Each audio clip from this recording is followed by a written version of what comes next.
காரியங்கள் நமக்கு அப்படியே ஞாபகத்தில் இருக்கட்டும். அதே வேளையில் இந்த நாளில நான் சீக்கிரமாய் உங்களுக்கு சொல்லி நான் முடிக்கட்டும். இந்த நாளில நான் நமக்கு இருக்கிற தியான பகுதியில நான் வாசித்த பொழுது கலாத்தியர் எழுதின நிருபத்துல முதலாவது அதிகாரம், கலாத்தியர் முதலாவது அதிகாரத்துல முதலாவது வசனத்துல இருந்து 10வது வசனம் வரையிலும் நாம் வாசிக்கிற பொழுது அநேக காரியங்களை நாம் பார்க்கிறோம். இந்த புத்தகத்தினுடைய பின்னணியை நான் உங்களுக்கு சொல்ல வேண்டும் என்றால், கலாத்திய நிருபமானது பவுல் கலாத்திய சபையாருக்கு எழுதுகிறார். கலாத்தியாவில் இருக்கிற சபைகளுக்கு இந்த நிருபத்தை எழுதுகிறார். அங்க எழுதுகிற பொழுது அந்த சபையில இருந்த ஒரு பிரச்சனைக்கு பதில் கூறுகிறார். என்னவென்றால், இதை நீங்கள் வாசிக்கிற பொழுது உங்களுக்கு தெரியும், அங்க ஏதோ ஒரு குழப்பம் நடக்கிறது. ஏற்கனவே சபையில இருக்கிறார்கள், விசுவாசிகள் சபையில இருக்கிறார்கள், எல்லாரும் ரட்சிக்கப்பட்டவர்கள், ஞானஸ்நானம் எடுத்தவர்கள். ஆனால் இந்த நிருபத்தை வாசித்துக் கொண்டு போகிற பொழுது எங்களுக்கு தென்படுகிறது, அந்த விசுவாசிகளை குழப்பும்படியாக வேறு இடத்துல இருந்து கொஞ்சம் பேர் வருகிறார்கள். இவர்களை தான் நாங்கள் கள்ள உபதேசகர்கள் என்று சொல்லுகிறோம், தப்பான உபதேசத்தை கொடுக்கிறவர்கள். இந்த வேறு இடத்துல இருந்து வந்தவர்கள் என்ன செய்கிறார்கள் என்றால், அந்த விசுவாசிகளை குழப்புகிறார்கள். நீங்கள் சபைக்கு மாத்திரம் போனால் போதாது, நியாய பிரமாணத்தில் இருக்கிறவர்களை நீங்கள் கடைபிடிக்க வேண்டும், அந்த சட்டத்தை நீங்கள் செய்ய வேண்டும், இந்த சட்டத்தை செய்ய வேண்டும், அப்படி செய்யாவிட்டால் அது நன்றாக இருக்காது என்று சொல்லி பிளவிளையாய் அந்த ஜனங்களை வழிநடத்த ஆரம்பித்தார்கள். இந்த ஜனங்களும் வசனத்திலே உறுதியாய் இருக்காததினாலே அவர்கள் என்ன செய்கிறார்கள், அந்த பிழையான உபதேசத்தை கேட்டு நல்ல சபையை விட்டு, நல்ல இடத்தை விட்டு தப்பான ஒரு இடத்துக்கு போகிறார்கள், தவறான ஒரு இடத்துக்கு போகிறார்கள். இது தூரத்தில் இருக்கிற அப்போஸ்தலனாகிய பவுலுக்கு கேள்விப்படுகிறது. அப்பொழுதுதான் அந்த சபைக்கு இந்த நிருபத்தை எழுதி அனுப்புகிறார். அந்த எழுதுகிற பொழுது அவர் சொல்லி அனுப்புகிறார் என்னவென்று சொன்னால், 7வது வசனத்தில் இருந்து 7வது வசனத்தை வாசியுங்கள். வேறொரு சுவிசேஷம் இல்லையே,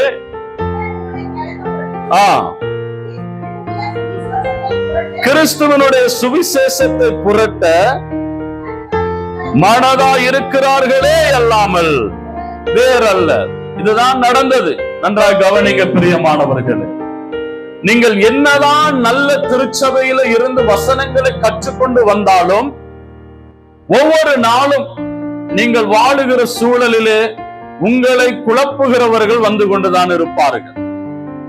ஏதாவது ஒரு காரணத்தை சொல்லி அது காரணம், இதுக்கு இப்படி காரணம் என்று உங்களை குழப்புவார்கள்.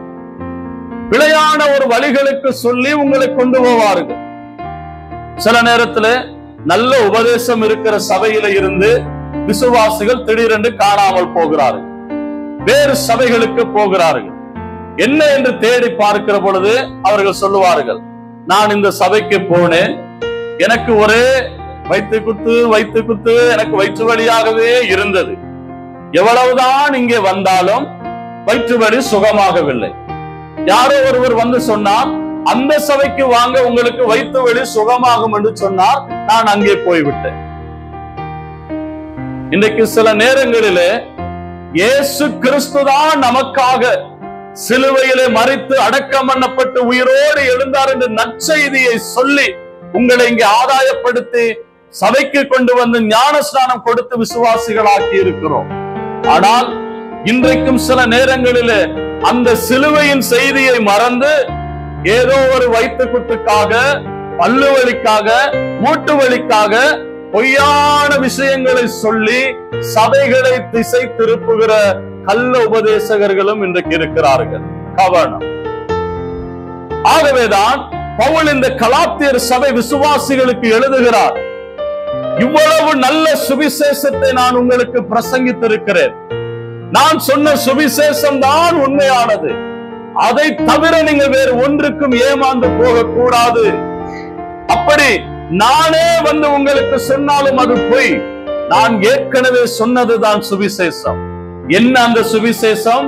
அவர் ஏற்கனவே சொல்லி இருந்தார், நமக்காக ஆண்டவராகிய இயேசு கிறிஸ்து இந்த பூமிக்கு வந்து நமக்காக வாழ்ந்து நம்முடைய பாவங்கள், சாபங்கள், அக்கிரமங்கள், வியாதிகள் எல்லாவற்றையும் தன்மேல் எடுத்துக்கொண்டு நமக்காக முள்முடி சுமந்து, நமக்காக சாட்டை அடிக்கப்பட்டு, காயப்பட்டு, நமக்காக சிலுவையில மரித்து அடக்கம் பண்ணப்பட்டு 3ஆம் நாள் உயிரோடு எழுந்திருக்கிறார். அல்லேலூயா.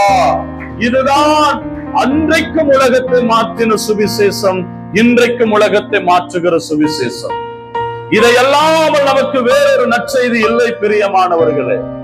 அந்த சுவிசேஷத்தை தான் உங்களுக்கு சொல்லி ஆண்டவர் இயேசு உங்களை விடுதலையாக்கி இருக்கிறார். இந்த பாவ வாழ்க்கையில இருந்து அந்த சுவிசேஷத்திலே வல்லமை இருக்கிறது. அந்த இயேசு என்கிற நற்செய்தியில எல்லா ஆசீர்வாதமும் இருக்கிறது. அதை தவிர இந்த உலகத்திலே வேறு எதுவுமே இல்லை என்பதை நான் உங்களுக்கு சொல்ல விரும்புகிறேன். ஆகவே அதை ஆணித்தரமாய் சொன்ன வசனம் எனக்கு ரொம்ப பிடித்திருந்தது. கலாத்தியர் 1வது அதிகாரம் 4வது வசனத்தை வாசியுங்கள்.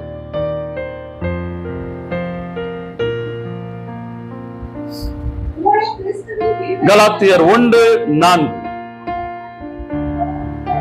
அவர் நம்மை இப்பொழுது இருக்கிற பொல்லாத பிரபஞ்சத்தினின்று விடுவிக்கும்படி நம்முடைய பிதாவாகிய தேவனுடைய சித்தத்தின்படியே நம்முடைய பாவங்களுக்காக தம்மை தாமே ஒப்பு கொடுத்தார். அல்லேலூயா.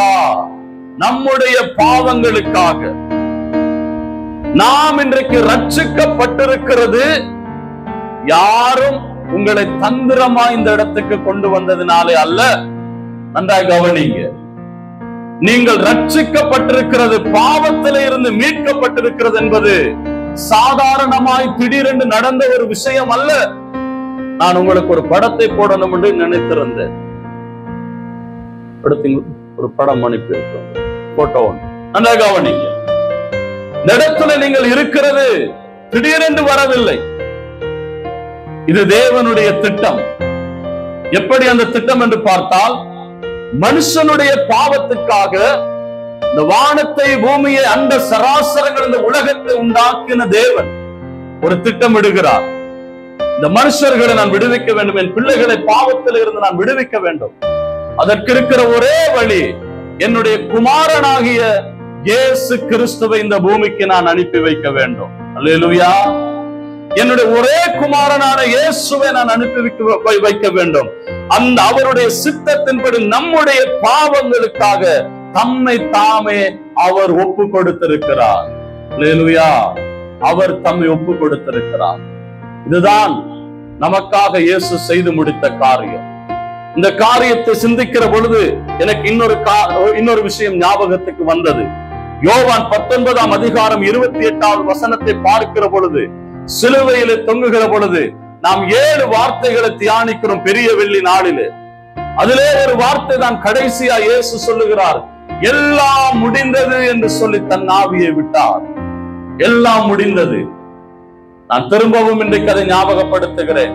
என்ன எல்லாம் முடிந்தது என்று சொன்னால், அது ஆங்கிலத்தில் சொல்லப்பட்டிருக்கிறது. அது எல்லா கடனுக்கும் தேவையான, எபிரேய மொழியில சொல்லப்படுகிறது, ஒரு கடனுக்கு தேவையான எல்லா கடனையும் கட்டி முடித்தாயிற்று. ஒரு கடையில நீங்கள் கடனுக்கு சாமான் வாங்குகிறீர்கள்.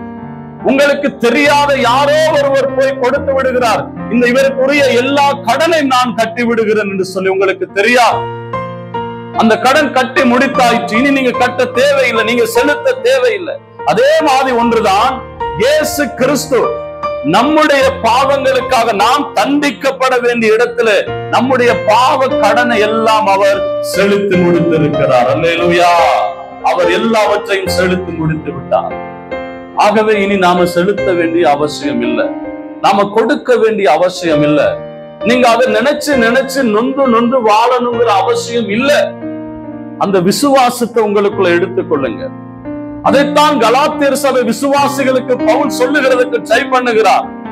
ஏனெனில் அவர்கள் சபைக்கு வருகிறார்கள், ஞானஸ்நானம் எடுத்துட்டாங்க.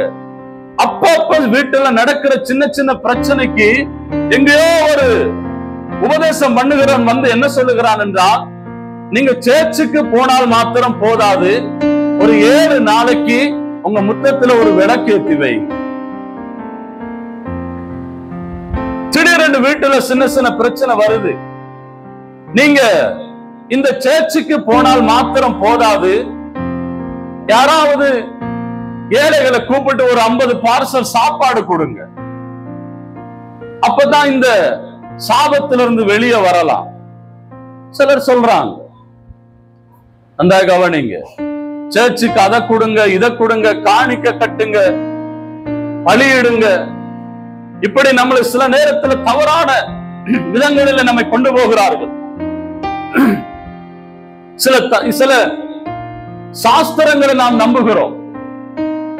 எனக்கு ஞாபகம் இருக்கிறது, ஒரு வீட்டுக்கு நான் அடிக்கல் நாட்ட போயிருந்த நேரம் ஒரு அடிக்கல் தந்தாங்க, ஒரு சின்ன பாக்ஸ் அடிக்கல். அது கருங்கல்ல. நான் கிட்ட இது என்ன கருங்கல்ல தரக்கு இப்படி ஒரு அடிக்கல, இப்படி ஒரு சீமந்து கல்ல தாரீங்க பாக்ஸா இருந்துச்சு. அப்ப அதுல மூடி மாதிரி இருந்துச்சு. அந்த மூடியவும் திறந்து பார்த்தா அதுக்குள்ள இந்த பழைய சின்ன சின்ன மாணிக்க கற்கள், அந்த ஒதுக்குற மாணிக்க கற்கள், நெல்லு, இந்த வீட்டுல இருக்கிற மல்லி, கொத்தமல்லி, வேற வேற மாதிரி தானியங்கள் எல்லாம் போட்டு பேக் பண்ணின ஒண்ணு அந்த பாக்ஸுக்குள்ள இருக்கு. அததான் இவர் எனக்கு தந்தார். அப்ப நான் கேட்டேன், இது என்னத்துக்கு அப்படின்னு சொல்லி. அவர் சொன்னார், இல்ல இது ஆசீர்வாதத்துக்காக வைப்பாங்களாமே, ஆசீர்வாதத்துக்காக வைப்பாங்களாமே. நான் சொன்னேன், அது உலகத்தானுடைய நம்பிக்கை, அது உலகத்தானுடைய நம்பிக்கை. நீங்க ஒரு பாஸ்டரை கூப்பிட்டு ஜெபம் பண்ணி அடிக்கல் வைக்க சொன்னது இயேசுதான் இந்த வீட்டுக்கு ஆசீர்வாதம். அல்லேலூயா, இயேசுதான் இந்த வீட்டுக்கு ஆசீர்வாதம். ஆனா இன்னைக்கு கிறிஸ்தவர்களுடைய என்ன பழக்கம் இருக்கிறது என்றால், இயேசுவை நம்புகிறோம், இயேசு எங்களுக்காக எல்லாம் செய்து முடித்து விட்டார், இயேசு எங்களுக்காக சிலுவையில் எல்லாம் செய்து முடித்து விட்டார் என்று சொல்லி ஞானஸ்நானம் எடுத்து விசுவாசிகள் ஆனாலும் இன்றைக்கும் சில நேரங்களில் சாஸ்திர சம்பிரதாயங்களை நம்பிக்கொண்டிருக்கிறோம்.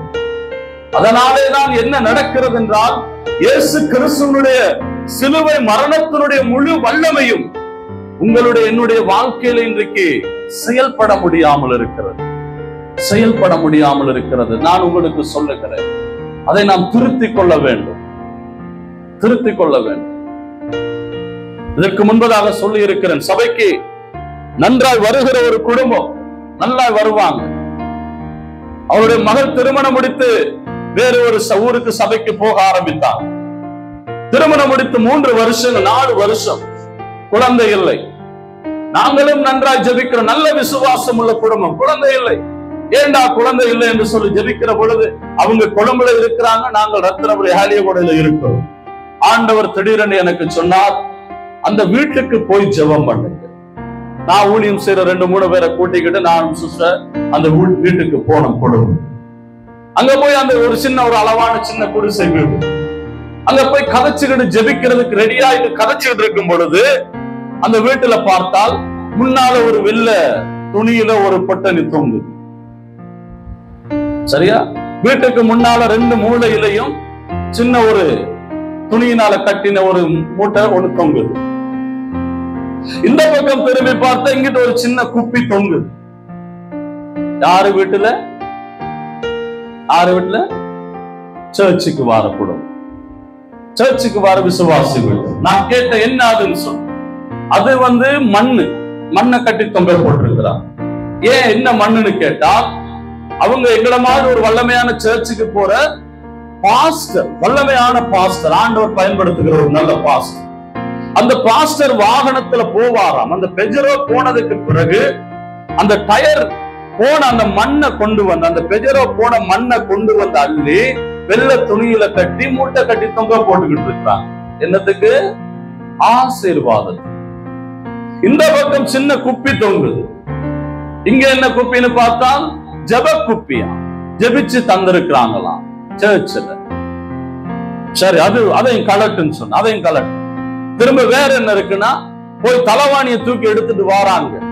ஒரே ஒரு பைபிள் வசனம் பிரிண்ட் பண்ணின ஒரு லேஞ்ச், அந்த லேஞ்சு தலவாணிக்கு வந்து எடுத்தார். அது தலவாணிக்கு கீழே வச்சு அது வெள்ள, அது தேங்கனை எல்லாம் பட்டு அது பூஞ்சனை புட்டிச்சு மனம் வேற ஒரு பக்கம். தலவாணி உரைக்குள்ள வச்சிருக்காங்க, ஏன்னா அது ஆசீர்வாதத்துக்காக வச்சிருக்கிறாங்க. எடு அந்த லேஞ்சை, எல்லாத்தையும் எடு, எல்லாத்தையும் போட்டு எல்லாத்தையும் தூக்கி கிழிச்சு தூக்கி தூர வீசிட்டு சொன்ன, கிறிஸ்து இருக்கிற வீட்டுல இந்த மாதிரி தேவையில்லாத அடையாளங்கள் இருக்கக்கூடாது. எல்லாத்தையும் எடுத்து வீசிட்டு ஜெபம் பண்ணிட்டு வந்தோம். அல்லேலூயா. இன்னைக்கு நான் நினைக்கிறேன், ஜெபிச்சு வந்தோட 3 பிள்ளைங்க இருக்கு, 3 குழந்தைங்க இருக்கிறாங்க. கையை தட்டி ஆண்டவருக்கு நன்றி சொல்றேன். ஏன் தெரியுமா? இயேசுவை நம்பி வேதத்துக்கு போனா பிரச்சனை தீராது. இயேசுவை நம்பி நான் வந்திருக்கிற சிலுவை மரணத்தின் மூலம் எனக்கு எல்லாமே தீரும்னு நம்புறதுதான் விசுவாச வாழ்க்கை. அல்லேலூயா. அதனாலதான் பவுல் அந்த விசுவாசிகளுக்கு, கலாத்தியர் சபை விசுவாசிகளுக்கு அவர் தைரியமா சொன்னார், அவர் நம்ம இப்பொழுது இருக்கிற பொல்லாத பிரபஞ்சத்தில் நின்று, இந்த பொல்லாத யுகத்தில் நின்று, இந்த பொல்லாத உலகத்தில் நின்று நம்மை விடுவிக்கும்படி நம்முடைய பிதாவாகிய தேவனுடைய சித்தத்தின்படி, God's plan இது. இன்னைக்கு நீங்க உட்கார்ந்து இருக்கிறது அம்மா உங்களை கூட்டிட்டு வந்ததுனால அல்ல, அப்பா உங்களை கூட்டிட்டு வந்ததுனால அல்ல, நீங்களா நினைச்சு வந்ததுனால அல்ல. இன்னைக்கு இந்த நிமிஷம், இந்த ஆராதனையில் நீங்க உட்கார்ந்து இருக்கிறது இந்த வானத்தை பூமியை உண்டாக்கின தேவனுடைய திட்டம். எங்க ஒரு மூலையில சாவ கச்சேரி இருக்கும், நுணாவில் இருக்கும், அந்த மூலையில நீங்க உட்கார்ந்து ஆராதிப்பீர்கள் என்பது இந்த உலகத்தை சிருஷ்டித்த தேவனுடைய அனாதி சிநேகம். அனாதி சிநேகம். காலையில நல்ல பாட்டு ஒண்ணு பாடு, அனாதி சிநேகத்தால் என்னை அணைத்து இழுத்து கொண்டீர் ஐயா. அனாதி சிநேகம்னா என்ன தெரியுமா? யாருமே இல்லாத ஒருத்தரை பார்த்து தான் சொல்லுவோம் அனாதைன்னு சொல்லு. ஒருத்தருமே இல்ல அப்படின்னா தேவனுடைய அனாதி சிநேகம்னா என்ன தெரியுமா? யாரும் இல்ல, எந்த ஒரு மனுஷனும் இல்ல, யாரும் சொல்லல. 2025ஆம் ஆண்டு 11ஆம் மாசம் 2ஆம் தேதி சாவக்கச்சேரி நுணாவில் பேப்டிஸ்ட் சர்ச் ஒன்று தொடங்கும். அந்த இடத்துல கொண்டு வந்து இந்த சகோதரனை ஆராதனைக்கு கொண்டு வந்து வைங்க பிதாவே என்று பிதாவுக்கு யாரும் ஆலோசனை சொல்லல. அவருக்கு ஆலோசனை சொல்ல யாரும் இருக்கவும் இல்லை, யாராலும் ஆலோசனை சொல்லவும் முடியாது. அந்த தேவன் முடிவெடுத்தார், நான் என் பிள்ளை இந்த டேட்டில நான் இங்கே உட்கார வைப்பேன் எனக்காக என்று சொல்லி. ஆமென். அதனாலதான் இன்னைக்கு நானும் நீங்களும் உட்கார்ந்து இருக்கிறோம். அதை எப்படி செய்வேன் என்றால், என்னுடைய ஒரே பேரான குமாரனாகிய இயேசுவை அனுப்பி நான் அதை செய்வேன். ஆகவே இந்த உலகத்திலே பெரிய மகா பெரிய தேவனுடைய திட்டத்தின்படி அவருடைய ஒரே குமாரனான இயேசுவை நமக்காக அனுப்பிதான் நம்மை ரட்சித்து இந்த இடத்துல உட்கார வைத்திருக்கிறார். இன்றாய் ஞாபகம் வைத்துக் கொள்ளுங்கள், இப்படிப்பட்ட ரட்சிப்பை நாம் இழக்க கூடாது. இப்படிப்பட்ட ரட்சிப்பை நான் இழக்க கூடாது. நான் உங்களுக்கு இன்னொன்று சொல்லட்டும். இனி வருகிற இந்த இரவு வெள்ளிக்கிழமை நடத்துகிற ஜெபத்தை கொஞ்சம் செயலாளர் ஊண்டி எல்லா விசுவாசிகளுக்கும் சொல்லுங்க. 7 மணியில இருந்து ஒரு 10 மணி வரைக்கும் இந்த ஜெபம் நடக்கும். இந்த ஜெபத்திலே கூட நாங்கள் கற்றுக்கொள்ளுகிற வேத பாடம் மிக முக்கியமானது, கற்றுக்கொள்ளுகிற பிரசங்கம் மிக முக்கியமானது. நிறைய ஜெபங்கள் ஏறெடுக்கிறோம். அதோடு நாங்கள் அன்றைக்கு ஒரு சின்ன பிரசங்கத்தை கேட்கிறோம். போன வெள்ளிக்கிழமை அது எங்களுக்கு ஒரு பெரிய ஆசீர்வாதமான செய்தி. வசனத்தை கற்றுக்கொள்ளுங்க. நாம எந்த இடத்துல இருக்கிறோம் என்று நாங்க எங்களை மல்லு கட்டி கொண்டு வந்து இங்க உட்கார்றது இல்ல. தேவனுடைய வார்த்தையினால நாம எழும்பி பிரகாசிக்க வேண்டும். ஏனெனில் இயேசு கிறிஸ்து நமக்காக நம்முடைய பாவங்களுக்காக தம்மையே ஒப்பு கொடுத்தார். அவர் தம்மை ஒப்பு கொடுத்திருக்கிறார். எல்லாம் செய்து முடித்தாயிற்று. ஆகவே நான் உங்களுக்கு சொல்லுகிறேன், ஒரு குற்ற மனசாட்சியோட வாழாதீங்க. ஒரு குற்ற மனசாட்சியோட வாழாதீங்க. ஏதாவது ஒரு மிஸ்டேக் நடந்துருச்சு, ஒரு தீமை நடந்துருச்சுன்னா, ஐயோ அது என் பாவத்தினாலன்னு சொல்லி உங்களை நீங்களே ஏமாற்றிக் கொள்ளாதீங்க. உங்களை நீங்களே ஏமாற்றிக் கொள்ளாதீங்க. ஒரு சோர்வு பலவீனம் வருது என்ற தவறினால என்று சொல்லி பின்வாங்கி போகாதீங்க. இன்னைக்கு காலையிலேயே ஒரு சின்ன பிரச்சனை இல்ல, பெரிய பிரச்சனை தான். ஊழியம் செய்ய வந்து முடிந்தால் கொஞ்ச நாளில முழு பாஸ்டராய் வர வேண்டிய ஒரு ஊழியக்கார தம்பி ஊழியத்தை விட்டு போய்விட்டார். பிரச்சனைக்கு ஃபேஸ் பண்ண முடியல. அவரை பார்த்து நான் சொன்னேன், தம்பி உனக்காக எல்லாம் இயேசு செய்து முடித்து விட்டார். உன்னை விட நிறைய சவால்களை இயேசு சந்தித்து விட்டார். இந்த சின்ன விஷயத்துக்காக ஊழியத்தை போட்டுட்டு ஓட போறேன்னு சொல்றியே, இயேசு உனக்காக செய்திருக்கிறார். ஊழியத்தை போட்டுட்டு ஓடாத. இன்னைக்கு சபையை போட்டுட்டு ஓடின நிறைய பேருக்கு காரணம் என்ன? அப்பப்ப வர்ற சின்ன சின்ன பிரச்சனைகளுக்கு முகம் கொடுக்க முடியல. ஆனால் இயேசு நமக்காக எவ்வளவோ பிரச்சனைகளுக்கு முகம் கொடுத்து அவரே நமக்காக ஒப்பு கொடுத்தார். ஏன்னா நாம போட்டுட்டு ஓடக்கூடாது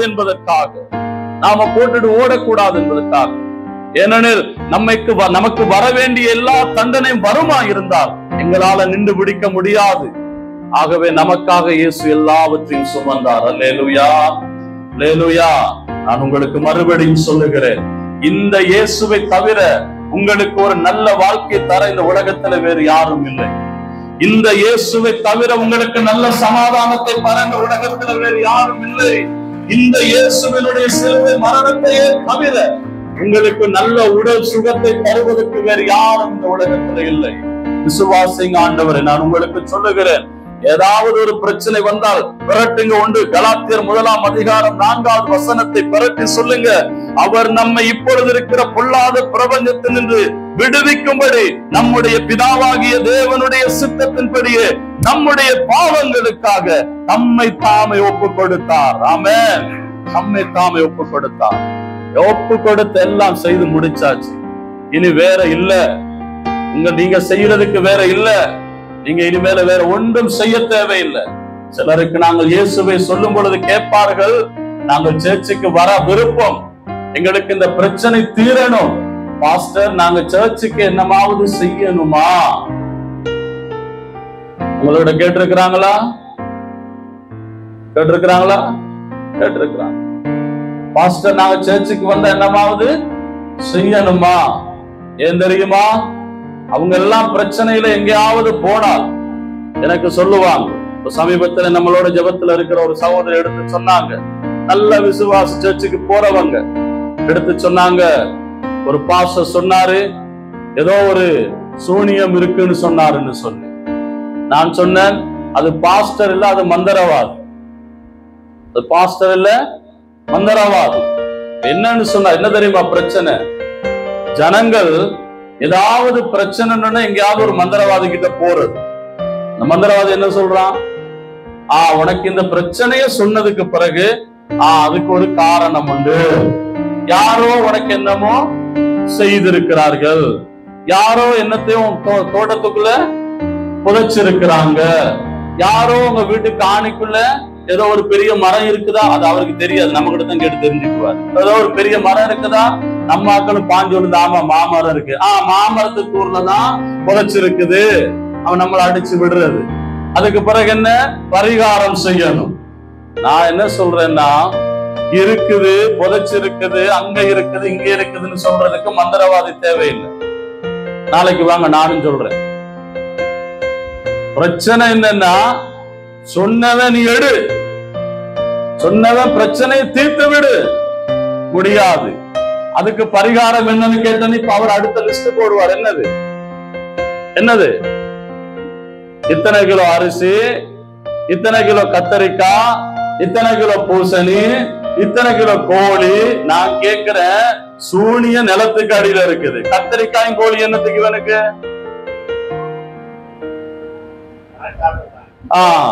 நம்மளை வச்சு அவன் பிழைக்கிறது. சரியா? அதனாலதான் ஜனங்கள் அதை செஞ்சு செஞ்சு செஞ்சு பழகிட்டாங்க.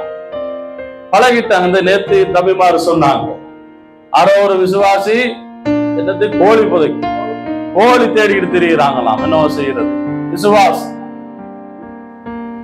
விசுவாசி கோழி தேடிக்கிட்டு தெரியுதாம். என்னமோ செய்யறது இல்ல. சில நேரம் நீங்களும் கவனம். நாங்களும் சில நேரத்துல கிழக்கு வாசல், மேற்கு வாசல், இல்லாட்டி தரித்திரம், இப்படியெல்லாம் பிரச்சனைகள் இருக்குது. எங்களுக்கு அப்படியல்ல, சூரியனோடு நேரா வீட்டுக்கு அடிக்காத மாதிரி நிலம் வச்சா போதும். சாத்திர சம்பிரதாயத்தினால அல்ல அதுகள் செய்யப்பட்டது. அது அப்படி கொண்டு போட்டுட்டாங்க. ஏன்னா நான் ஒரு வீட்டுக்கு ஜெபிக்க போனேன். நான் அந்த ஜெபிக்க போன நேரம் வீட்டுல பிரச்சனை. அப்போ என்ன, இப்ப நான் தான் 6வது ஆளா போயிருக்கிறேன் ஜெபிக்கிறதுக்கு. ஏன்னா அவர் அதுக்கு முன்னாடி 5 தடவை வீட்டுல இருக்கிற நிலைய கலட்டி 5 இடத்துல வச்சுட்டாரு. எனக்கு முன்னால 5 மந்திரவாதி போயிருக்கானுங்க. நிலைய கலட்டி உன் நிலையில தான் பிரச்சனை, வீட்டுல நிலைய மாத்துன்னு 5 இடத்துல வீட்டுக்கு மாத்திட்டாரு. நிலை 5 இடத்துக்கு மாத்தி வச்சிருக்கேன். நான் போய் 6வது நிலைய மாத்தாதையா, முதல்ல உன் மனச மாத்து. அல்லேலூயா, அல்லேலூயா. நம்ம சபையில ஒரு ஐயா வந்தார், பாவம், அவர் ஆரம்ப விசுவாசியா இருந்தார். அவருக்கு ஆசை வந்துச்சு, நாம எப்படியாவது பிரச்சனை இருந்து வெளியே வரணும், நம்ம குடும்பம் செழிக்கணும்னு நாங்க ரட்சிப்பு சொல்லி கொடுத்துட்டு இருக்கிறோம்.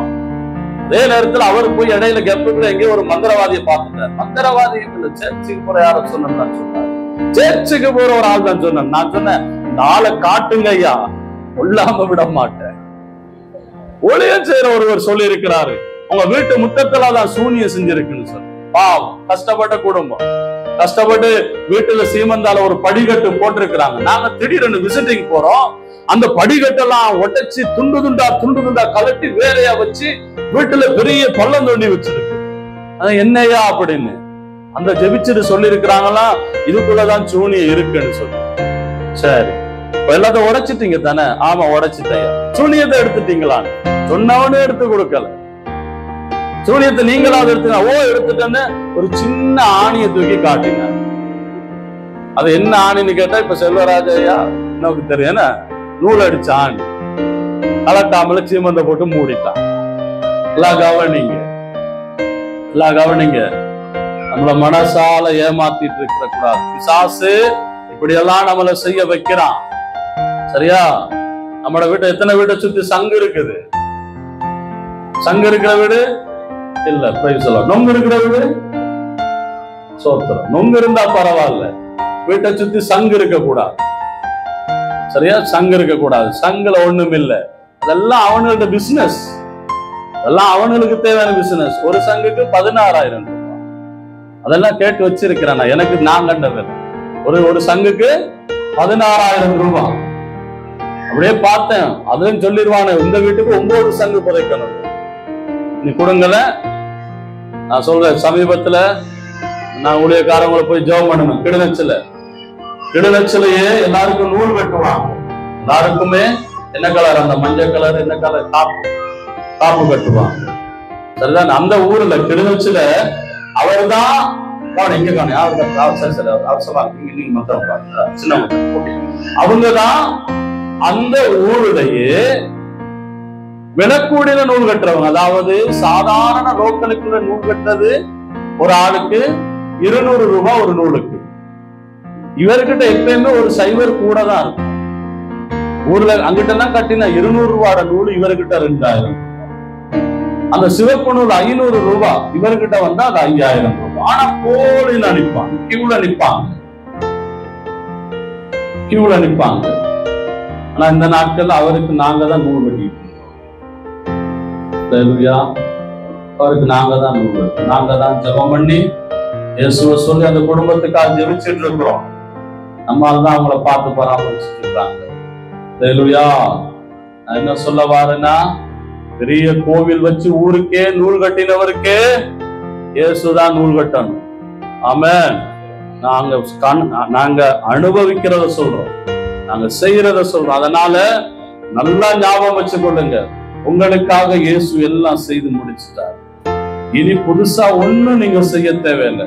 நாங்க அந்த புதுசா கேட்கிறாங்களே, அப்ப நாங்க பாஸ்டர் சர்ச்சுக்கு வந்தா என்ன செய்யணும்னு கேட்கிறாங்களே, என்ன தரணும்னு கேட்கிறாங்களே, அவங்ககிட்ட நாங்க சொல்றது என்ன தெரியுமா? நீங்க ஒண்ணும் தராதீங்க, உங்க இதயத்துல இடம் மாத்திரம் இயேசுவுக்கு தந்தா போதும். அல்லேலூயா. உங்க இதயத்துல இடம் மாத்திரம் இயேசுவுக்கு தந்தா போதும். மிச்சத்தை எல்லாம் அவர் பார்த்துக்குவார், எல்லாம் அவர் பார்த்துக்குவார். அதனால இன்றைக்கு இந்த சுவிசேஷத்தை நான் உங்களுக்கு சொல்லுகிறேன். கலாத்தியருக்கு சொல்லுகிற பொழுது, கலாத்தியர் சபைக்கு பவுல் எழுதுகிற பொழுது சொல்லுகிறார், 8வது வசனம் சொல்லுகிறது, வாசிங்க. நாங்கள் உங்களுக்கு பிரசங்கித்த சுவிசேஷத்தை அல்லாமல் நாங்களாவது வானத்திலிருந்து வருகிற ஒரு தூதராவது வேறொரு சுவிசேஷத்தை உங்களுக்கு பிரசங்கித்தால் அவன் சபிக்கப்பட்டவனாய் இருக்க கடவன். ஆமென். இயேசுவினுடைய சுவிசேஷத்தை தவிர வேறு சுவிசேஷம் இல்லை. இயேசுதான் இந்த உலகத்தை ரட்சிக்க வந்த சுவிசேஷம். அவர்தான் உங்களையும் என்னையும் பாவத்தில் இருந்து ரட்சித்த சுவிசேஷம். அல்லேலூயா. ஆகவே இன்றைக்கு பிரசங்கத்தின்படி நான் உங்களுக்கு தைரியமாய் சொல்லுகிறேன், அருமையான தேவனுடைய பிள்ளைகளை கவனிங்க. இந்த உலகத்திலே இயேசுவை தவிர ஒரு தெய்வம் இல்லை. இயேசுவை தவிர ஒரு தெய்வம் இல்லை. இந்த உலகத்துல நாம வந்த பின்னணியில அந்த சாமியையும் சந்தோஷப்படுத்திக்கிட்டு இந்த இயேசு சாமியையும் சந்தோஷப்படுத்தலாம் என்று நினைக்காதீர்கள். யாத்திராகமத்தில் சொல்லுகிறது, ஆண்டவர் சொல்லுகிறார், தேவன் சொல்லுகிறார், இந்த வானத்துக்கு கீழும் பூமிக்கு மேலும் தண்ணீரின் ஆழத்திலும் என்னை அல்லாமல் உங்களுக்கு தேவன் அல்ல. வானத்துக்கு கீழும் பூமிக்கு மேலும் தண்ணீரின் ஆழத்திலும் நீங்கள் வேறு ஒரு சொரூபத்தை செய்யாதீர்கள். சொரூபத்தை செய்யாதீர்கள். வீட்டுல சாமிங்கிற பேருல வேறு எந்த ஒரு சொரூபத்தை வச்சிருக்காதீங்க. சாமிங்கிற பேருல வேறு எந்த ஒரு அடையாளத்தை வச்சிருக்காதீங்க. ஆண்டவர் அது அன்னைக்கே சொன்னார். ஒண்ணு நீங்க வானத்துல இருந்துதான் அடையாளம் எடுப்பீங்க கும்பிடுறது கண்டு. இன்னைக்கு சூரியனை பார்த்து கும்பிடுகிட்டு தெரியும். சூரியன் சாமி கிடையாது. ஆண்டவர் நமக்கு கொடுத்த நல்ல டோர்ச் லைட். அல்லேலூயா. ஆண்டவரே, நீர் சூரியனை கொடுத்ததற்காக நன்றின்னு சொல்லுங்க. சூரியனை பார்த்து சூரிய பகவானேன்னு சொல்லாதீங்க. அது பாவம். அது தேவனுக்கு விரோதமா நீங்கள் செய்கிற பாவம். நல்ல வயல்வெளி ஆண்டவர் தந்திருக்கிறார் என்றால் நெல்லை எடுத்து வச்சு கும்பிடாதீங்க. ஆண்டவரே, நீர் தந்த நெல்லுக்காக நன்றி, வயலுக்காக நன்றி என்று சொல்லுங்க. நெல்லையும் அரிசியையும் கும்பிட்டால் அது பாவம். தேவன் தான் அதை நமக்கு தந்திருக்கிறார். அந்த தேவனுக்கு நன்றி சொல்லுங்க. கடலில இருக்கிற, நான் சில இடங்கள்ல பார்த்திருக்கிறேன், தங்க மீன் வச்சிருக்கிறாங்க சில வீடுகளில். ஆசீர்வாதமா. இந்த சைனாக்காரன் இருக்கிறான்னு அவனுக்கு தெரியும் இந்த இலங்கையில எல்லாரும் ஏமாந்த கோஷ்டி. அவன் புதுசா இந்த கோல்டு கலரை பூசி 2 வருஷத்துக்கு ஒரு தடவை ஒண்ணு அனுப்பிக்கிட்டே இருப்பான். நம்ம ஆட்களும் அதை ஏமாந்து மேசைக்கு மேல வச்சு கூப்பிட்டுக்கிட்டே இருப்பாங்க. கொஞ்ச காலத்துக்கு முன்னால பார்த்தேன், எல்லா வீட்டுலயும் பிளஸிங் ஃபிஷ் இருந்துச்சு, ஆசீர்வாத மீன். எத்தனை பேருக்கு தெரியும்? பார்த்ததுல சரி, இது எங்க வீட்டுல இல்லையா, நீங்க பார்த்தா உங்களுக்கு மட்டும் தானே தெரியும் சார். எல்லாரும் வீட்டுலயும் ஒரு கோல்டு கலர் மீனை வச்சுக்கிட்டு இருந்தாங்க. ஆசீர்வாதம் கும்பிட்டுக்கிட்டு இருக்கிறான். கேட்டா காசு வருமா?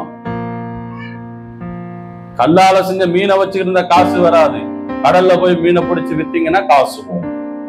அது கொஞ்ச நாள் போனதுக்கு பிறகு மேசைக்கு மேல பார்த்தா ஒரு மனுஷனுடைய உருவம், அந்த குண்டு மனுஷன் ஒருத்தன் உருவத்தை செஞ்சு அதை சுத்தி கொயின்ஸா ஒட்டி வச்சு அதை வீட்டுலயும் மேசையிலையும் கடைகள்லையும் வச்சு, என்ன அவருக்கு என்ன பேரு? குபேர். அவரு காசு தரமாட்டார், அது பொய். அவர் உள்ளதை ஆட்டைய போட்டுட்டுன்னா போவார். அதெல்லாம் பொய் நம்பிக்கைகள். அதெல்லாம் விசுவாசத்துல வச்சு கொள்ளாதீங்க. இந்த நாட்கள்ல பார்த்த நிறைய வீடுகள் இப்போ ஒரு ட்ரீ இருக்குது. என்ன ட்ரீ? மணி பிளான்ட், மணி ட்ரீ. சரியா? இதனால இங்க தெரியல, அந்த மணி பிளான்ட்னு சொல்றது எல்லா கடைகள்லையும் மேசைக்கு மேல வச்சிருக்கிறாங்க. அது ஒரு வகை தாவரம். அது சரியான விஷம். அது இங்கிலீஷ்ல மணி பிளான்ட். சரிதானே? நம்ம அக்கா அதை தமிழ்ல மொழிபெயர்த்துட்டாங்க. என்னது? காசு மரம். அத காசு மரம் நம்ம வீட்டுல ரிசப்ஷனுக்கு மேல வச்சிருக்காங்க. நம்ம கடையில மேசைக்கு மேல வச்சிருக்கிறாங்க. எங்கேயாவது காசு முளைச்சதை பார்த்திருக்கிறீங்களா கடையில போய்? இல்ல. விளையாட்டு வாக்குல இலைய பிச்சு வாயில போட்டா போய் சேர்ந்துருவான். அது காசு மரம் இல்ல, அது கொலகார மரம். வீட்டுல எங்கேயாவது ஒரு மூலையில குரோட்டனா வைங்க. தேவையில்லாத நம்பிக்கை, தேவையில்லாத விசுவாசம் எடுத்து வீசுங்க. யாராரு வீட்டுல போய் பாருங்க, யாராரு வீட்டுல இருக்குதா? என்ன பாக்குறது? அது கொக்கில எழுதி வச்சிருப்போம் ஜாதகம்.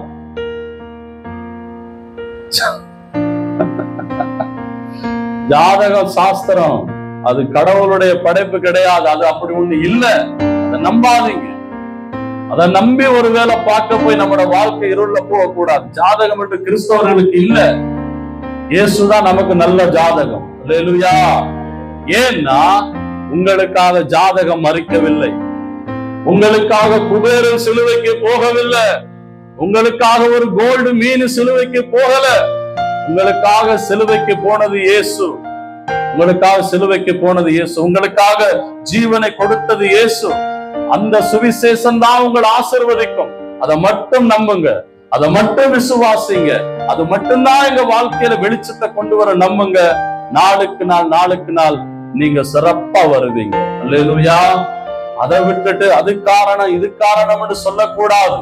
சாஸ்திரங்களை அறிவு ரீதியான நல்ல விஷயங்களை நம்புங்க. முட்டாள்தனமா சாஸ்திரங்களை நம்பாதீங்க.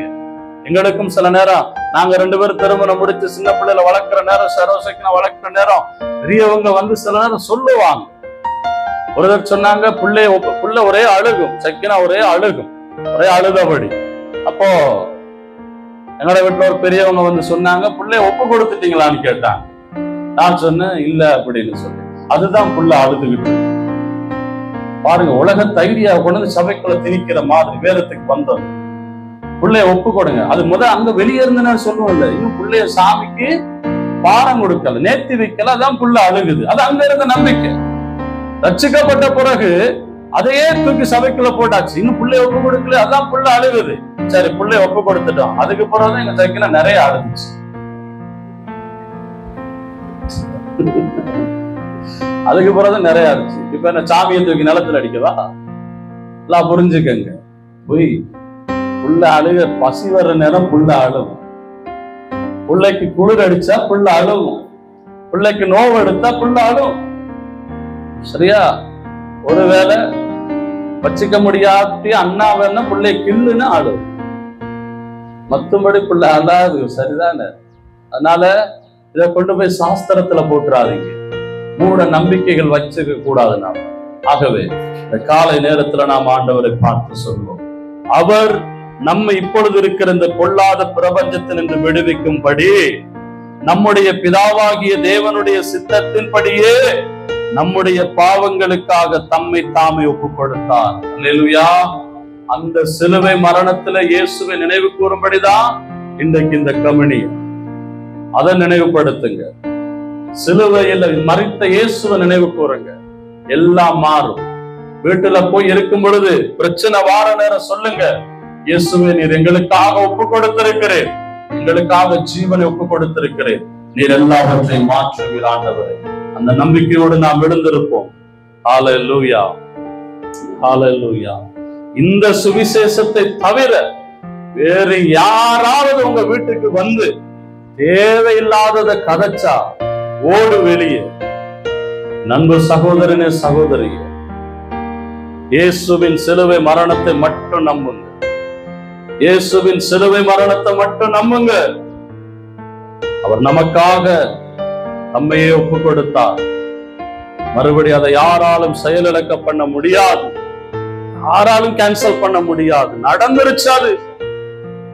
ஒரு உலகத்தை உண்டாக்கின தெய்வமே உனக்காக எனக்காக ஜீவனை கொடுத்திருக்கிறது. அதை வெல்லுகிறதுக்கு இந்த உலகத்துல ஒரு பிசாசின் வல்லமை இல்லை. உங்களுக்கு நான் சொல்லுகிறேன், பிளீஸ் ஆண்டவரை பார்த்து சொல்லுங்க, நான் தரித்திரத்துல இருக்க கூடாது. இயேசு எனக்காக ஒப்பு கொடுத்திருக்கிறார் தன்னையே. நான் ஏழ்மையிலேயே வாழக்கூடாது.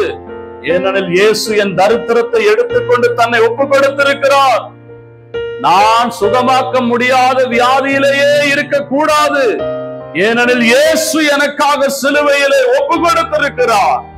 விசுவாசிங்க, விசுவாசிங்க. ஏழ்மை, கவலை, கண்ணீர், கவலையிலேயே வாழாதீங்க. ஆண்டவரே, எனக்கு அடிக்கடி இந்த கவலை இருக்கிறது, நான் இதை விட்டு வெளியே வர வேண்டும்.